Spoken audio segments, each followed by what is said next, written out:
How to contact Temu customer service. Let's get started. Launch your Temu app. Here we go. Make sure you have already logged into your account. You will land to the home page. Now at the bottom, you're going to find different options. Navigate to the option of view. With that, you will be directed to this page. Now at the top, you're going to find different icons.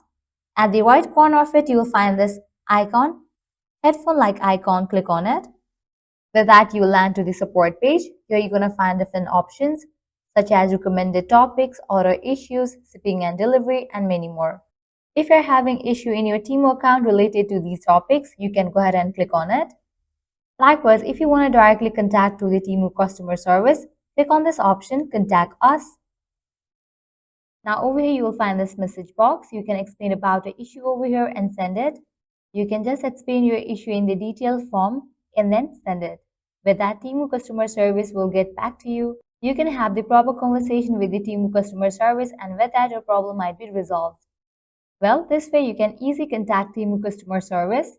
At the end, if you guys find this video helpful, don't forget to like, share, and subscribe to our channel. Thanks for watching.